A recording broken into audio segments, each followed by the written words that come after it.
The reason that Jeremy's so busy fixing my front cowling is that it made contact with the road today.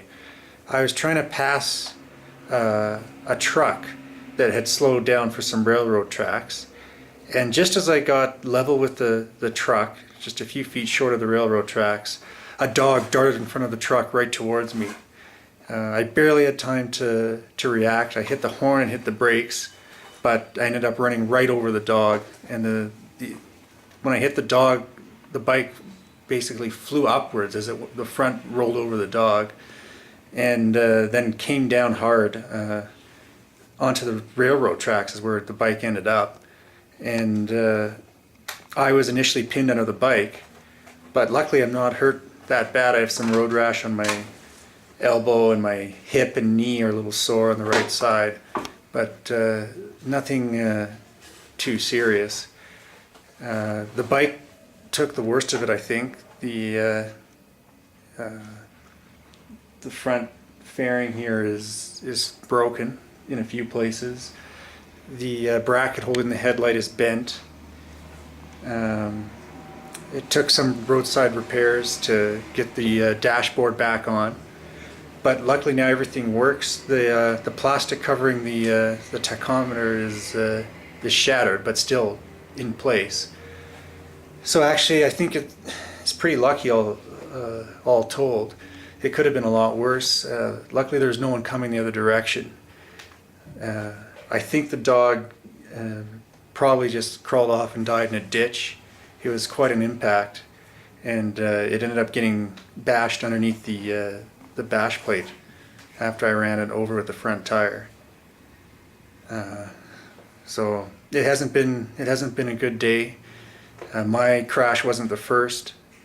Tom had already made contact with some big concrete sewer pipes they were stacked on the side of the road, and that already prompted some roadside repairs when he came off there, and it knocked both of his Pelican cases off and bent the rack. But unlike your crash, mine was just me being stupid.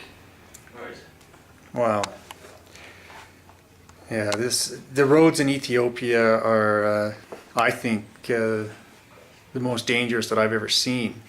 And now I'm up to, this is almost the 30th country that I've ridden through. So that's saying a lot, and especially since I've ridden through some pretty dangerous places in South America where the drivers are absolutely crazy.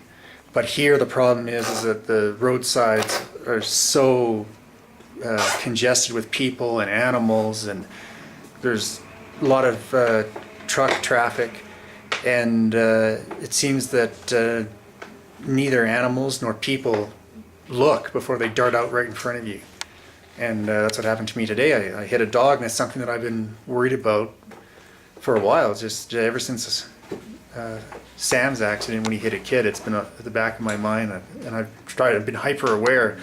But even then, in a case like this, I just didn't see it until it was too late. Well, it was impossible. I mean, the truck was blocking your view.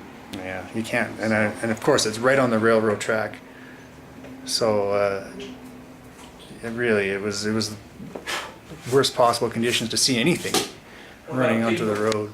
Did they help? And yeah, it turned into a real gong show at the side of the road when Tom and Jerry started to try and fix my bike. Of course, something like this draws a huge crowd, and everyone was trying to help, and they were making things a lot worse. In one case, I was trying to fix the hand guard, and someone tried to take the wrench right out of my hand because they all want to help, and I just ripped it right back. But it doesn't help, and they don't give you any space. They crowd right around, and the same thing. Right when I first crashed and was pinned under the bike, I managed to free myself, but I just wanted to sit there on the road and just make sure that I could feel it and move every part of my body before moving myself. And someone was within seconds, trying to lift me off the road. So, it's the crowd can be a problem there too. But now we're staying in a pretty nice hotel. We just had a nice meal, and we'll regroup and we'll set off again and tackle these roads again tomorrow.